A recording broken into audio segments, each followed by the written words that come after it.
Is it possible to feed over 7 billion people? Considering the problems concerning world hunger, the answer is a bit unclear, especially because by 2050, the world will have an additional 2.3 billion mouths to feed, causing food production to increase by 70%. One solution to this question is the GMO. With constant complaints from friends about how awful dining hall food is, and most of my friends eating out, I decided that researching GMOs could benefit me and the people around me. Are GMOs beneficial? Are they going to be in my future? And why don't my friends know what GMO stands for? GMO stands for Genetically Modified Organism. Another useful term is GE crops, or genetically engineered crops. So with my target demographic being college students, and with me being a college student, I had to educate myself on all the terminology relating to the GMO, and as a result, my search history looked a little like this. I'm Anna. I'm a biochem major, so learning anything related to science, even in the slightest bit, makes me nerd out, which is why I decided to research the benefits that GMOs have in the agriculture industry. Since I knew almost nothing about GMOs, I decided that I needed to dive in headfirst. But the research wasn't easy. Over the course of the past 4 weeks, I have faced multiple problems ranging anywhere from not being able to secure an interview on the first try, reading through Facebook comments accusing GMOs of causing cancer, to staying up way too late reading articles about genetically engineered tomatoes. Summer has been a blast. So here's my theory. GMOs have a not so good reputation in the eyes of the public. I think this is because many people just don't know what they are, and that's why I'm here. Hopefully by the end of this, I have successfully explained the ins and the outs of the GMO, to give you more confidence about the things you eat. I think the reason that not many people know the specifics about GMOs is because there isn't any proper education on the subject. This is why many people my age feel tentative and unconvinced about the role of the GMO in modern-day agriculture. So let me break it down for you. We know some misconceptions about GMOs, and we know what GMO stands for, but what's the science behind it? A GMO is an organism that has had its DNA changed by genetic engineering in order to create a different organism with a more desirable trait.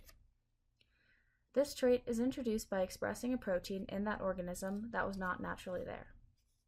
I know it may sound a bit daunting, but GMOs have been subject to very extensive testing and research.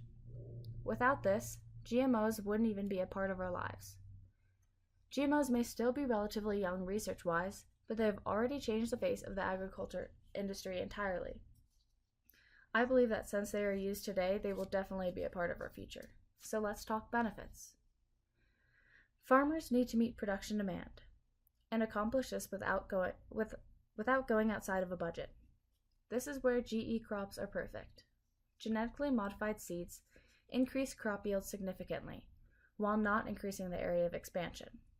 This allows for a more sufficient use of the continually decreasing farmable land.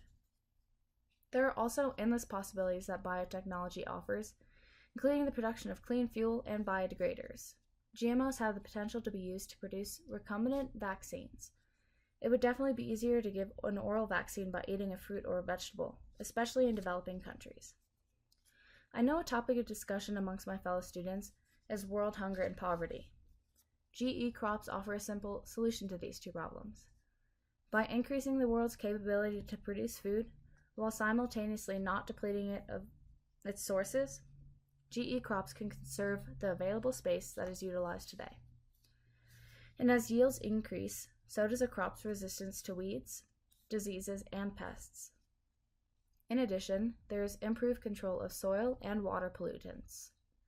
This allows farmers to meet the increasing demands for food. GMOs have the potential to alter farming and create smarter crops. So why are crops important? Well, in developing countries, agriculture and livestock are heavily relied on because the demand for products that support the livestock is growing. And as this demand grows, so does the country's population, creating even more people to feed. As this loop continues, the demand for crops will be even higher. GE crops don't pose any greater risk to human health than conventional food does. They also have enhanced nutritional characteristics which benefit livestock. from the years 1996 to 2011, 10% of croplands have been planted with GE crops. And many wonder if this benefits the farmer or the large corporation more. But almost 96% of farms are family farms or family-owned corporations. Here in Colorado, 91.6% of farms are owned by individuals or partnerships. So how do GMOs play a role in Colorado's agriculture? Well, I reached out to the Colorado Farm Bureau to ask the same question. Turns out, they also think that GMOs will play a role in the future of farming.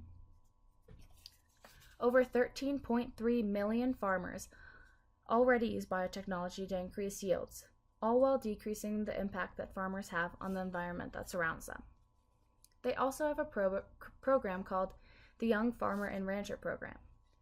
This teaches younger generations who wish to become effective leaders in the agriculture industry how to be more successful in their own farms. These programs help the younger generations understand GMOs and the importance of sustainability.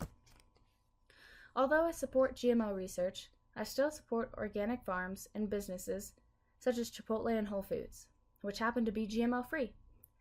Because believing GMOs can benefit the agriculture industry doesn't mean that I believe all food should be genetically engineered, and neither should you.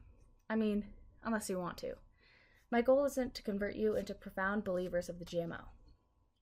So hopefully the stigma surrounding biotechnology disappears as research continues. Even though this technology is new, it has the potential to change the agriculture industry in a positive way by creating a successful and sustainable approach to farming. So next time you don't see the words GMO-free, don't stress too much.